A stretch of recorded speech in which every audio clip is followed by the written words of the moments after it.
Now, if we're talking about brand, it's an offering that promises engaging benefits to a chosen set of people. It has to deliver on its promise in its own unique personality.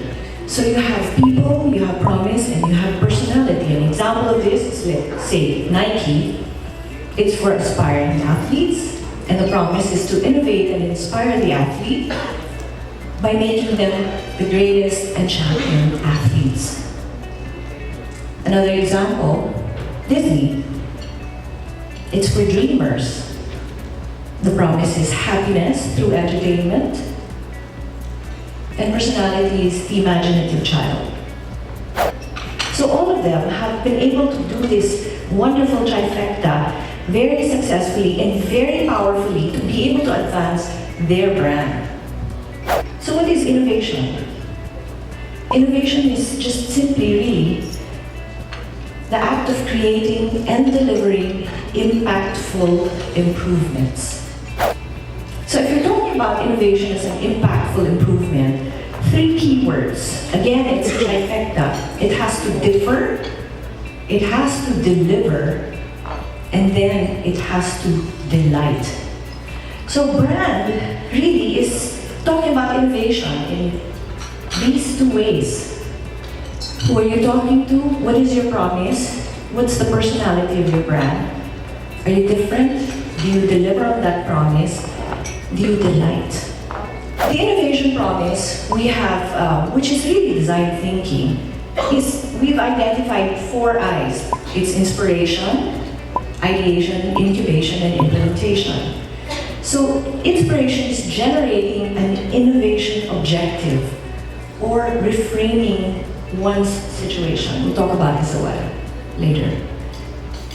Ideation, of course, just generating several ideas. Incubation is screening and testing those ideas until a new solution is conceptualized. And finally, for implementation, it's launching and commercializing whatever solution you've chosen. Now, traditional branding works in this way. You have many ideas, let's screen it, let's try it out. Forgetting that the very important part is really finding the first part. So traditional branding focuses on ideating, incubating, and implementing the marketing mix. And I know who among you here deal with marketing of an educational institution. Raise your hand, please. Okay.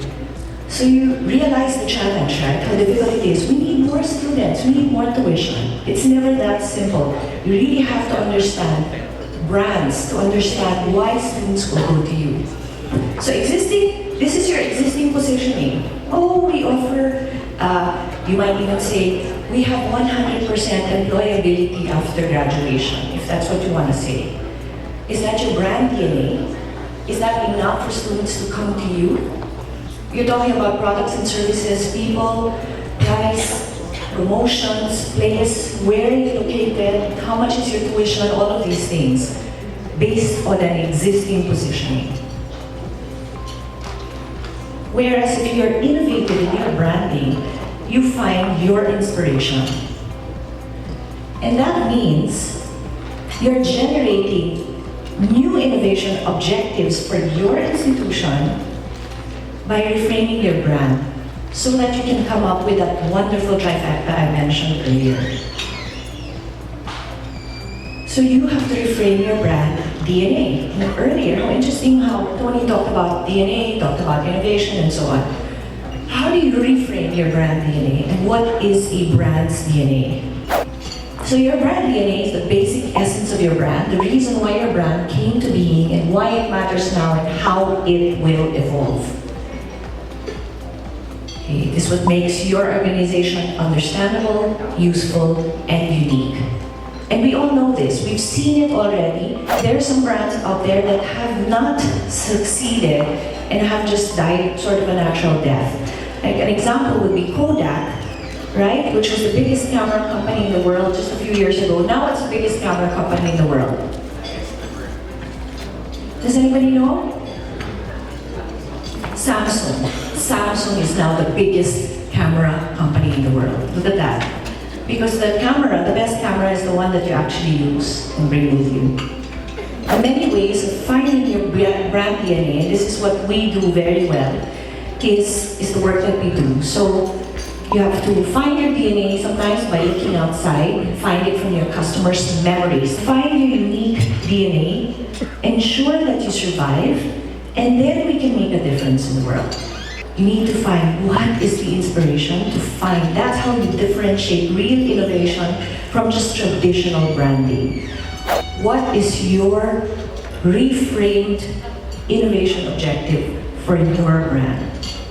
So you need to find your imprints. So an imprint is something that they can't even explain in words, but they just know deep down. It's the same imprint that allows parents to send their children to the same schools they came from. Look at how Serenity now has worked with Sesame Street, because the imprints of milk tea are very, very close to their earliest childhood memories. And so for those of us who grew up on Sesame Street, it's a very powerful pull.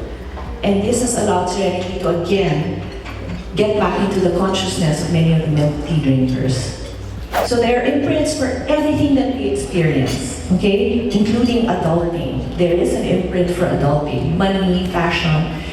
For education, of course, there's a particular one. And that's the only way you can come up with an innovative brand. When you find this powerful trifecta, then you apply, are you different? Do you delight? Right? All those things that we mentioned earlier, then you really become a mover and shaker in your particular field. So be yourself, because everyone else is already taken.